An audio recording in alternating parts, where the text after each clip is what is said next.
Break के बाद एक बार फिर से आप सभी का स्वागत है। आगे बढ़ते अगली खबर के साथ। शिक्षक अभ्यर्थियों के लिए बड़ी खुशखबरी है।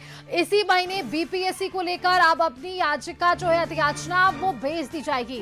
शिक्षा मंत्री मिथिलेश तिवारी ने इसके लिए जानकारी दे दी है। विधानसभा के अंदर शिक्षा मंत्री ने ये बयान दे दिया है।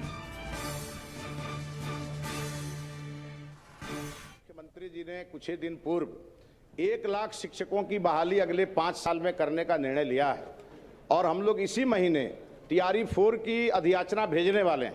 लेकिन सदन को यह बात जानना चाहिए कि अभी हमारे पास प्राइमरी स्कूल में, प्राथमिक विद्यालय में 63,047 शिक्षक मानक से अधिक हैं, जिसको हम उसको लगातार समायोजन करके और विभिन्न विद्यालयों में भेज रहे हैं। और जो कमियां हैं उसकी पूरी सूची बना ली गई है पूरे राज्य भर की, और वो इसीलिए थोड़ा विलंब भी हुआ टीआरई 4 का भेजने में, चूंकि पूरी तरह प्रामाणिकता से जितने विषयों में जिन शिक्षकों की कमी है वो जिलावार पूरा आंकड़ा हमने जुटाया है।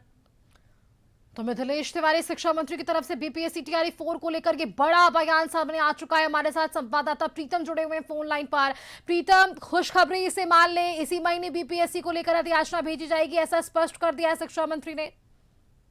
बिल्कुल बिल्कुल, जब शिक्षा मंत्री ने सदन में जवाब दिया है तो इसका सीधा अर्थ ये होता है कि 31 जुलाई तक जो है याचना जो है बिहार लोकसेवा आयोग को भेज दी जाएगी।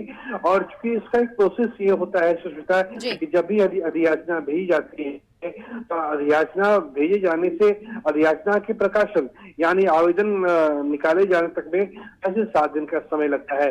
हम ये मान के चले कि 25 तारीख तक, 25 या 26 जुलाई तक शिक्षा विभाग की तरफ से अधियाचना बिहार लोकसेवा आयोग को भेज दी जाएगी।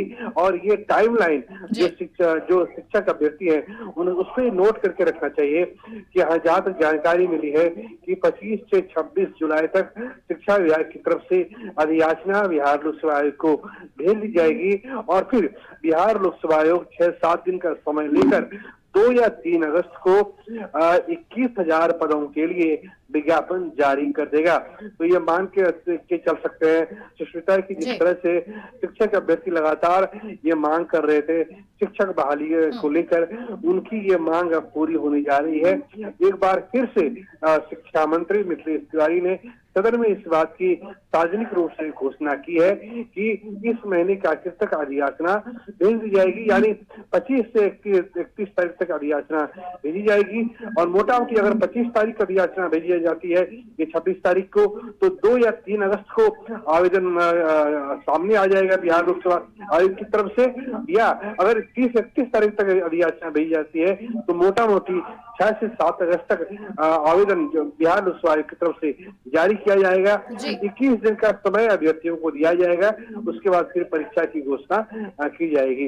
बिल्कुल प्रीतम, आपने बता भी दिया कि किस तरह से तारीखें संभव हो सकती है, किन तारीखों पर मुहर भी लग सकती है। बहुत शुक्रिया प्रीतम आपका हमारे साथ जुड़ने के लिए, तमाम जानकारियां हमारे दर्शकों संग साझा करने के लिए।